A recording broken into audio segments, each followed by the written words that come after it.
at San Diego Comic-Con 2010. We got Lars and Chad from Bungie. We're going to talk to them a little bit about the show and dive into Forgeworld and kind of things they showed off at the Reach panel today. So first off, guys, what are your thoughts on Comic-Con in general and kind of the madness of all the fans that kind of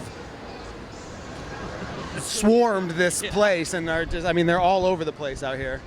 Comic-Con is really cool. It's like such a different experience from all the other places we go. Like, this is completely different from E3 because it's funny because video games are more of an underdog thing at Comic-Con, but it's cool because you get this grassroots kind of stuff, and like the panel that we had today, the fans that turned out were remarkable, super enthusiastic. It was almost like we could have just switched options on the screen and they would have gone bananas, but yeah. They were calling for that at one point, right? They're like, come on, toys, it says toys, pick the toys. No, they totally were, but Comic-Con is super fun. Like, it's insane. I don't think you realize how crazy and busy and packed it is until you're here and trying to wade through it, but it's a lot of fun, and it's cool to connect with the fans.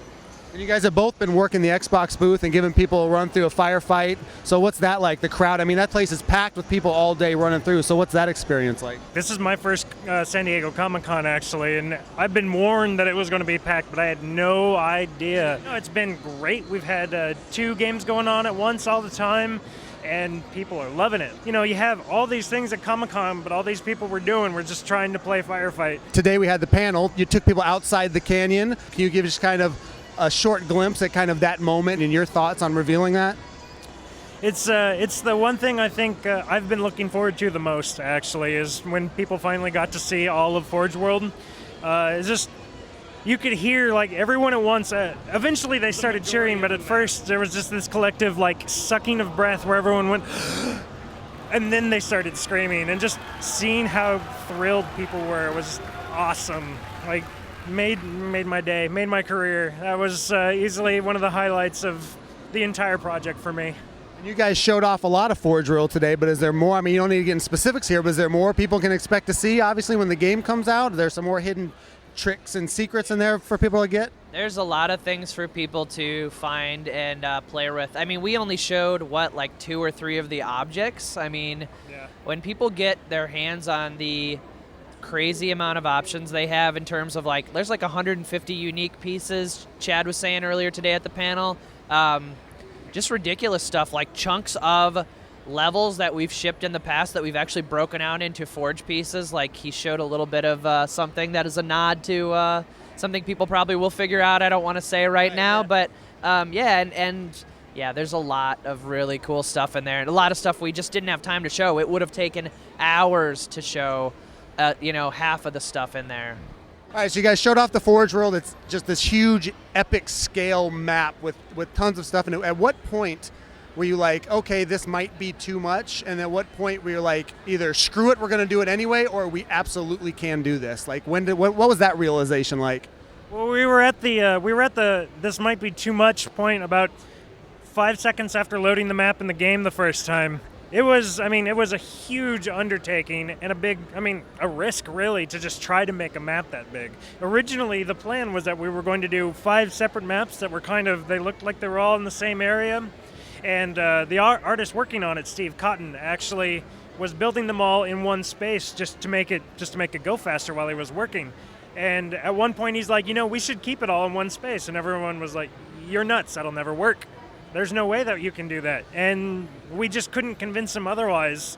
And eventually he managed to convince more of us, and we decided to go that way, and we never looked back. Very cool. For the better. It's amazing.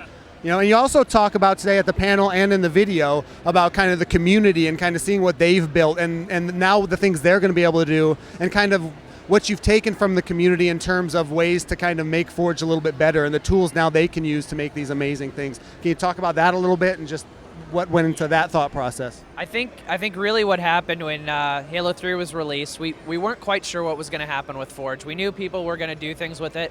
We didn't know to the extent what they were going to do with it, and that totally blew us away constantly. And then we took from them and decided to do things like Sandbox, where when Sandbox came out, it was pushing Forge further than we've ever done before and doing things that we didn't even know we could do when we shipped Halo 3. And so then it was, what did they do with Sandbox? Okay, let's actually make this tool a lot more user-friendly and really give them the tools that they need so they don't have to do all these weird cheats and make things things that are almost impossible to do for the normal person. And then on top of that, give them things they aren't even asking for. They don't know that they want yet, but once they see it, they're going to be like, hell yeah, I want that in Forge. And it was really that whole iteration process of how can we make Forge better? And then the real final piece was these guys needed to be able to use Forge to make these shipping variants and use the tool to make something that was on the disc that millions of people are going to play. And that was really what pushed it over the edge and said, okay, this thing has got to be awesome, and we need all this stuff in there. And so going back to Blood Gulch a little bit, now called Hemorrhage, when did that come up? Was that later, or was that something you guys always knew you kind of wanted to get back in there?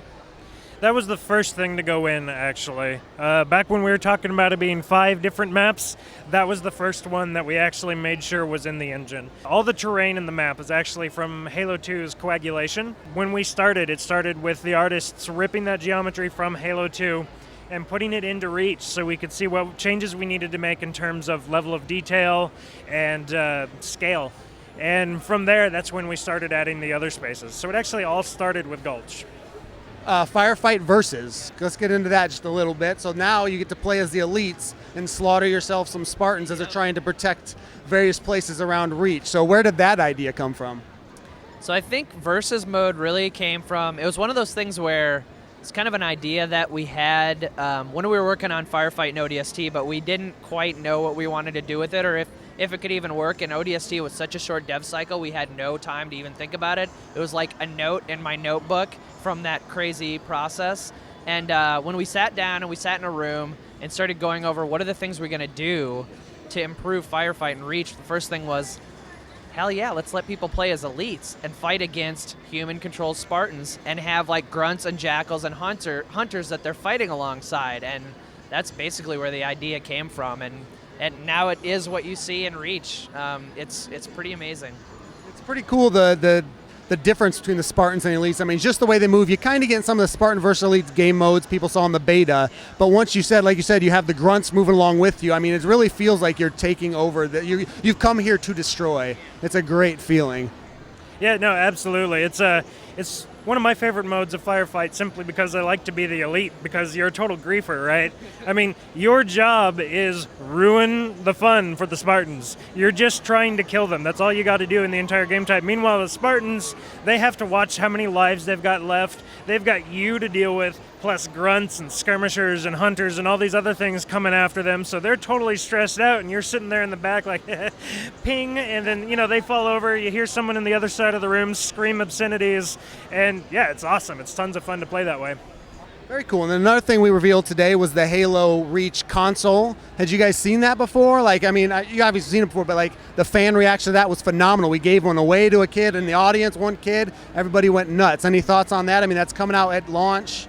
We're super excited about that console, not only because it's going to be a really cool way for people to, like Halo fans, to buy the newly designed 360, but then also get 2 sweet controllers and a copy of the game. Like, it's going to be an amazing package for people who, maybe don't have a 360 yet, and they're like, hey, what's this Halo thing? Maybe I'll check it out. And it's a cool-looking console. It's a really cool-looking console, and the people who maybe want to upgrade because their 360 is getting a little old, or they just like spending money, who knows? Like, it's a sweet-looking console, so yeah, like, that's good too. I mean, I'm looking forward to playing with my new Reach console. I'm very excited about it. I probably was the last person to know that we were going to actually do a Reach console, so I heard about it like yesterday, and I got to see it at the same time as everyone else at that panel. So I'm sitting there like kind of peeking over, like, that's really cool. Yeah, exactly. I'm like, yeah, I've totally seen this before. Yeah, keep unpacking, Lars. Keep going. You said it was overwhelming, but just any closing thoughts to people that come here, check out Reach, all the other things Comic-Con has to offer. The fans they're insane and they're amazing and we love them, and we couldn't do what we do without them. I came from the fans, so it's really exciting for me to get to talk to them. They're the reason we're here. They're the reason Chad and I have jobs right now. Yeah. It was awesome to meet them and like talk to them at the booth. This just reminds you why you do what you do, and like Comic-Con is an amazing way to like meet the fans and just see what the real people think, the people that are actually buying the game.